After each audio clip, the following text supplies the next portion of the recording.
সুপ্রিয় শিক্ষার্থীরা, BUET physics written সিরিজে সবাইকে স্বাগতম। এই লেকচারে আমরা কভার করব ভৌত বিজ্ঞানের উপর একটা গুরুত্বপূর্ণ প্রশ্ন। 24-25 সালে এই প্রশ্নটা এসেছিল। তোমরা অনেক সময় এই ধরনের প্রবলেমগুলো অলমোস্ট ক্ষেত্রে অভ্যস্ত, বিশেষ করে ভৌত বিজ্ঞানের ক্ষেত্রে ব্যতিচার অপবর্তনের। যেহেতু দুই একটা ফর্মুলাই আছে, সো আই থিঙ্ক এটা তোমাদের জন্য খুব ইজি হবে।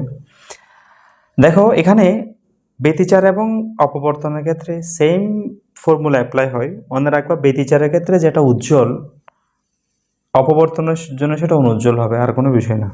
হ্যাঁ, সো উজ্জ্বলের ক্ষেত্রে অনুজ্জ্বল ফর্মুলা হবে, অপবর্তনের ক্ষেত্রে, ব্যতিচারের ক্ষেত্রে যেটা উজ্জ্বল ফর্মুলা, অপবর্তনের ক্ষেত্রে হবে সেটা অনুজ্জ্বল ফর্মুলা, আর কিছু না। তো এখানে দ্যাট মিনস আমরা এটা অপবর্তনকে ব্যতিচার দ্বারা করতে পারবো, কোনো অসুবিধা নেই। 6000 অ্যাংস্ট্রম তরঙ্গ থেকে একটা আলো ফ্রন্ট হপার শ্রেণীর, আমরা তো জানি দুই ধরনের অপবর্তন আছে, একটা হচ্ছে ফ্রন্ট হপার, একটা হচ্ছে ফ্রেনেল শ্রেণীর, রাইট? ফ্রন্ট হপার শ্রেণীর একক ছিদ্রের মধ্যে অপবর্তন করা হলো।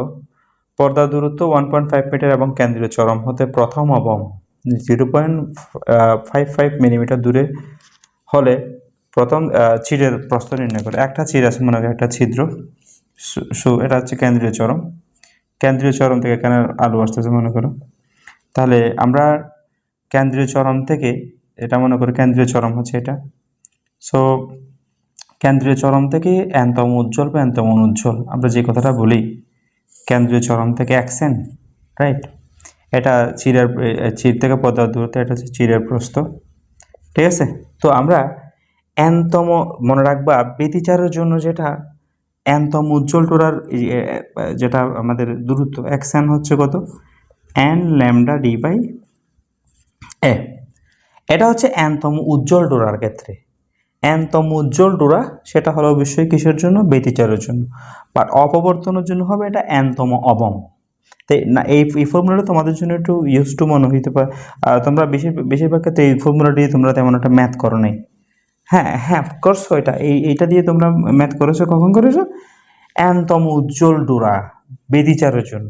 যখন অপবর্তনের জন্য বলবে তখন সেটা হবে উজ্জ্বলের জায়গায় অনুজ্জ্বল হবে, আর কিছু না। সো এখান থেকে আমরা এই যে এটা বের করতে পারবো। সুতরাং a equal n lambda d by xn। So আমাদের n হচ্ছে কত? n হচ্ছে 1, ল্যামডা হচ্ছে কত? 6000 অ্যাংস্ট্রম। 6000 বলতে অ্যাংস্ট্রম বলে 10 ইনভার্স 10। ওকে, তারপরে দেখো আমাদের চির থেকে পর্দার দূরত্ব হচ্ছে কত? 1.5 মিটার, তাই না? 1.5 মিটার। এখানে xn হচ্ছে কত? 0.5 মিলিমিটার। মিলিমিটার বলতে কত? 0.5 টাইমস 10 ইনভার্স 3 মিটার।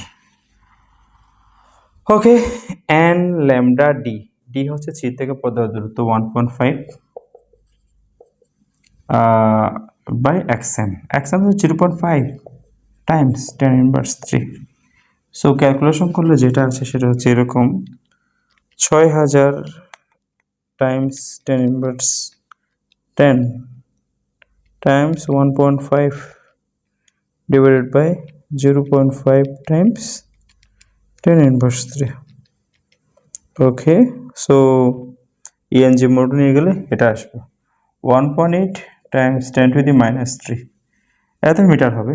সো এই হচ্ছে বিষয়। আমি আবারও বলছি, এই ধরনের প্রবলেমগুলোর ক্ষেত্রে তুমি সেম ম্যাথটা ব্যতিচারের জন্য করতে পারবে। তবে সেই ক্ষেত্রে মনে রাখতে হবে এনতম উজ্জ্বল ডোরা। এনতম উজ্জ্বল বললে আমরা এটা ইউজ করি, অনুজ্জ্বলের জন্য অবশ্যই 2n-1 ফর্মুলাটা ইউজ করি, lambda D by A. So এখানে ব্যতিচারের জন্য যেটা উজ্জ্বল হবে, অপবর্তনের জন্য সেটা অবম হবে। উজ্জ্বল অনুজ্জ্বল বা অন্ধকার ডোরা। আর এখানে ব্যতিচারের ক্ষেত্রে সেরকম হবে না, অবম চরম। চরম মানে হচ্ছে উজ্জ্বল বোঝাবে, অবম মানে অনুজ্জ্বল না, কম উজ্জ্বল। ব্যতিচারের ক্ষেত্রে ডিরেক্টলি যেটা উজ্জ্বল এবং অন্ধকার হয়, অপবর্তনের ক্ষেত্রে সেটা হয় না, ঠিক আছে? So same formula.